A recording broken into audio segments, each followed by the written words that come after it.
Here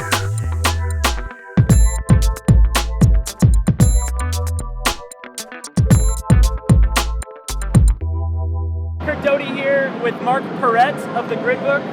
Mark, tell us a little bit about the Grid Book, what it's about. So the Grid Book series is an encyclopedia of exercises that basically allows you to progress through the buzz, diddle, and flam grid rudiments in our Volume 1 series. Volume 2 works on independence and timing. And so we have two main goals. One goal is to build a catalyst for percussionists to understand sort of all of the demands that are within the modern day music that's coming out now.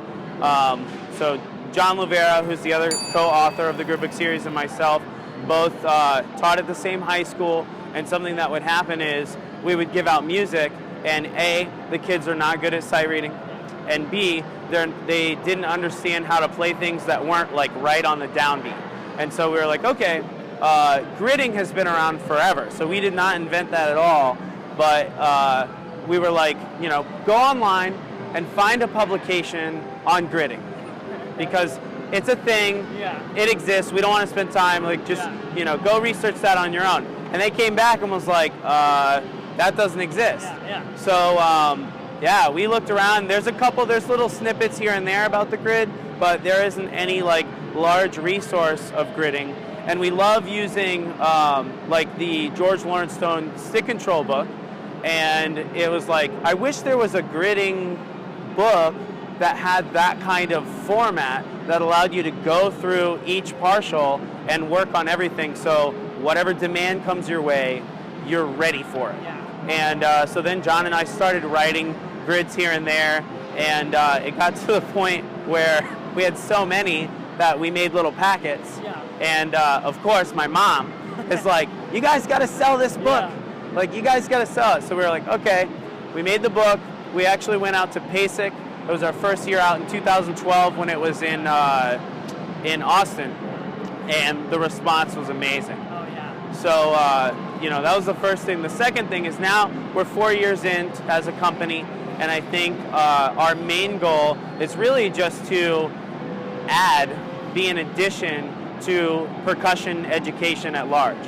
So while we're writing the grid books, we have more books that we're coming out with that'll kind of veer a little bit away from the grid and be more towards just percussion education in general. But that's something really exciting coming in 2016. That's so great. We're glad that you're doing it. Drumline Memes asks, any advice to those pursuing the dream of being in a world-class drum corps? Okay, so if you are trying out, well, first let me say this. Whether you are in high school, whether you are in middle school, whether you are doing Scholastic Open, Scholastic World, your mentality should be the same. And that's something that we like to preach to a lot of our students, especially our private lesson students, is it's like, you know, one day you want to go and you want to make like a top 5, top 12 drum corps. Your mentality, day one, should be the same in the way that you're approaching the instrument, the way that you are approaching your practice time. And I feel what happens is, like, right before an audition, you're practicing all the time. It becomes almost like a daily grind for you. That can't be the week before the audition. That has to become a lifestyle for you. And so if you wake up in the morning and you're like, okay, my regiment, like my day is going to consist of waking up, going to school. You still have to be really great at everything else that you're doing. Some people are in high school and like you've got, you know, math, you've got physics, you've got like crazy teachers. But at the end of the day, you've got to be great with time management, and you have to really love getting better. And so loving the craft of what you're doing. And I would say the next thing is understanding what you're trying to accomplish. So if you're going to, let's say you wanted to try out for Bluecoats, you would have to watch how they play and show up playing like how that ensemble plays. But if you want to go and you want to march, you know, on a different corps, let's say you want to march Boston Crusaders, then you would have to watch that pedagogy and sort of mimic that. And so I've seen it a lot where like people will be great players, but they won't understand the exact approach of that ensemble, and then, you know, will get cut because they're not moving their hand in the way that it's supposed to be. And the last thing for like making it into a world-class group is you have to be a really nice person. Like, you could be awesome, one of the most talented players, you have your feet in time, you can do box drill to like 7-8 grid, it doesn't matter if you are like, you know, talking behind people's backs or, you know, not allowing other people to like be friendly towards you. And so that's something that I see too. And it's almost like you go to an audition and you aren't even mean to people, but you don't talk to them. And then people will get the idea that you like don't care about what's going on. So that's a big thing that I feel. So time management, being really detail oriented in the way that you're practicing every day as a lifestyle, and then also just being a good person, being friendly and helping out, and just being the kind of person that they want to represent the organization. Carter Manser asks, how do you practice a grid effectively enough to get a strong sense of pulse and rhythmic accuracy? Okay, so that's actually in the very front part of Volume 1, both in Book 1 and Book 2. We talk about how to use the book. And one of the things that it talks about, we have like graphics for this, is you have to play the check pattern first. And it's all about being able to work your way from what the end goal is all the way back to legatos, or the basic stroke and stroke types of what's happening. So let's say that you wanted to play like a gridding diddle accents around pattern, and you're not really achieving it and you're like kind of messing up a little bit. Take the diddles out and play just the first measure with a really great approach to the check pattern. Then add the next bar, then add the next bar, and just work on the check pattern. And you have to be able to humble yourself and be able to say, I'm not ready for this yet, and not, like, here's what I see. This is what I see a lot. We see it at the booth, I see it with my own private students, and people will look at music, especially gridding, and say, I got this.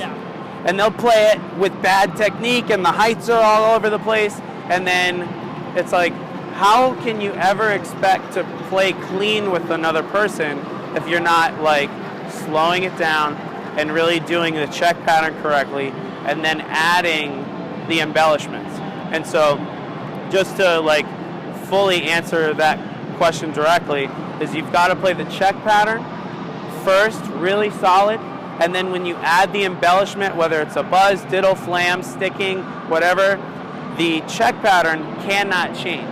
So you've got to record yourself, you got to play in a mirror, and you've got to like watch yourself and understand that when you're doing the motion and you add the embellishment, that motion does not change. And that's how you effectively play through the grids. Kurt asks, so what is the hardest grid in all of your books? Oh man, okay, so there's a lot of really difficult grids. I'm not sure what number it is, but if you go to the very back of Volume 1, Book 1, in Chapter 3, Flam, and you get to the 3 accent, 3 flam grid variations, what happens is, like, the accent pattern would be 1 E and a, 2 E and a, full, full, full down, full, full, full down, and then being able to do alternating hand-to-hands, and then grid the hand-to-hands through the 3-note pattern, that starts to get pretty difficult.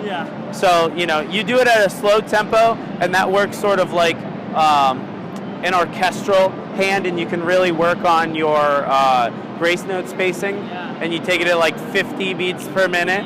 But if you're trying to play it at like a drum corps show tempo, and being able to do it with great height separation and that one note coming down before having to release back up, between the grace notes and the stroke types, that's some of the most difficult stuff, I think, in any book. Yeah. Let alone the And Grid you Book mentioned series. orchestral. That's an interesting point. Do you see the application of this book being beyond the marching activity? Is this a Big book for time. every percussionist? So I'm glad you asked. So this is like the marching side. I feel has become super popular, and I feel people latch on to what we're doing a lot easier with the marching side of things. The orchestral side, I feel like there's less of that happening in social media. Yeah. So it's easy to see like a marching band, and they're big and they're loud, and everyone takes pictures and wants to like show that off. But the orchestral applications of the Grid Book series are just as prominent. You just have to know what you're doing. And there's actually, in the book, we have a section that's called A Word to the Orchestral Percussionist. Wow. And we talk, where there's a whole paragraph that's like, if you're an orchestral percussionist and you're using this book, here's how to do it. And we talk about, I mean, the first chapter is all buzz rolls. Yeah. And so being able to do less of a buzz press like we do in the marching world and open that up, and it's less about like, you know, how well am I like doing this technique, and more, what kind of sound am I producing from the instrument? How can I move my fingers, and what pressures am I using in these rolls, in these multiple bounce rolls, to fully like take advantage of the extents of the instrument. Kyle asks, Mark, what is your favorite grid? So my personal favorite grid is page 257 in Volume 1, Book 1. And so gridding is taking a constant and a variable and moving the variable through the constant. And on page 257, Volume 1, Book 1, it's a 3/4 compound grid, so it's like a 7/8 grid. So even the check pattern with the feet starts to get funky, and then being able to play that whole page down is one of the best feelings in the world. When you like, when I first, I mean, we wrote the book and I couldn't play it. Yeah. It was just the idea was there, and then now I can like, at any moment, I could be like in Subway, and I can play that page down because I've clocked the hours it takes to play it with quality. But what that does is, in the 4 partials, you grid 1 diddle, then 2 diddles, 5-stroke roll, then 3 diddles, and it goes through all variations. Yeah. It gets pretty difficult. That's stuff that'll show up a lot of other places if you can figure it out. Big time. It's the mental game, and it's also the application of those rudiments. Tyler asks, technically, if I could play all the grids in the book, would I be able to make a world-class group? Like, if you played all the grids in the book, you would probably be in the Guinness Book of World Records, because there's so much content in that book. But it's all about how you apply what's in the book to what you're doing. So if you take all of the exercises that are in there and you understand how to apply those to like the audition materials that you're doing, and just you as a player, then I think absolutely you would be a contender at the world-class level, because of the nature of gridding is to prepare you for anything. And that's really what it's all about. When you go into an audition, you have to not only be prepared for what's in the audition packet, but also anything that they want to throw at you that will separate you from everyone else. Sweet. Are you going to say hi, Mom? Hi, Mom. You're on TV. She's right there.